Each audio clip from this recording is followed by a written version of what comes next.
Knowing your camera is very important for run and gun shoots. If you want to capture cinematic footage in a fast moving environment, there are no alternatives of using your custom buttons. I have set up my FX3 in a way that I don't have to go inside the settings menu to change some settings. I can quickly access the most used settings through the custom buttons. So in this video, I'm going to share my custom button settings for my Sony FX3, how I use it to change settings quickly. This is how I prefer to use this camera. Without further ado, let's start the video. There are 16 buttons in this camera that you can customize according to your needs. Technically it's 17 if you have a Sony lens. To set up the custom buttons, you have to go to the settings, this toolbox option, operation customize, custom key dial set settings. Here you can see all the buttons as rear, top, front, lens, which is only if you have a lens that have that custom button, and the last option is for dial wheel. I use dial wheels as it is. The front one is for aperture, this one is for ISO, and the wheel is for shutter speed. Here you can see all the custom buttons I set up according to my preference. You don't have to remember all of it. I will add a link in the description where you can download the screenshot of these pages and follow if you want the same settings. I'm gonna explain all of it and which one is for what and how to set it up. Let's start with the front button, which is by default the record button, but I have changed it for my display LUT switch. As I mostly shoot log and it's a very flat picture profile, it's very important to enable display LUT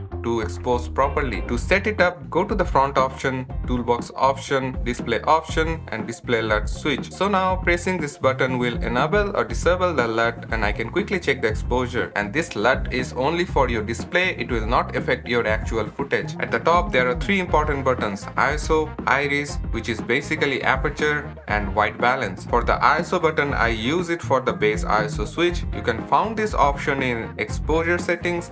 Now pressing this button will switch between the base ISO, which is 800, and 12800 for this camera. Generally the base native ISOs will give you the cleanest shadows and least noise. The white balance button behave as it is. I haven't changed anything, so with this button you can quickly change the white balance. The iris button is set to AF/MF toggle switch, as I can change the aperture with the scroll and I don't need another button for aperture. To set it up, press this button, select the AF/MF settings and select AF/MF toggle. I can quickly switch between autofocus and manual focus without changing it in the lens, which is a very hard switch. Most of the time changing that switch will introduce a small shake, which is not convenient, but this is one of the most used feature in this camera for me. The big record button is as it is, and the other button is to change the focus area. Also by moving that switch will move the focus point. Now the rear buttons. The focus mag button is as it is. I haven't changed that. The three buttons on the wheel is also the default one. The top one is to look through different display options. The left one is for zebra. I set my zebra to 52 because my skin tone 52 is my sweet spot. The peaking button will activate the peaking mode on and off. You can easily see where the camera is currently focusing. It's very helpful for manual focus. I have only changed the bottom button to select LUT. I can quickly change the LUT with this.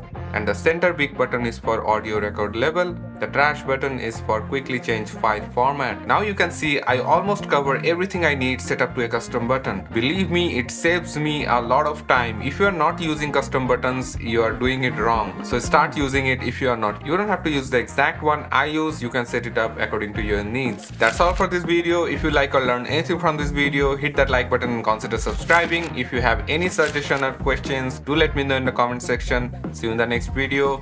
Peace. I'm a videographer and I'm on the verse, so when I shoot my shot, I don't miss. I'm gonna take the shot, take the shot, take the shot.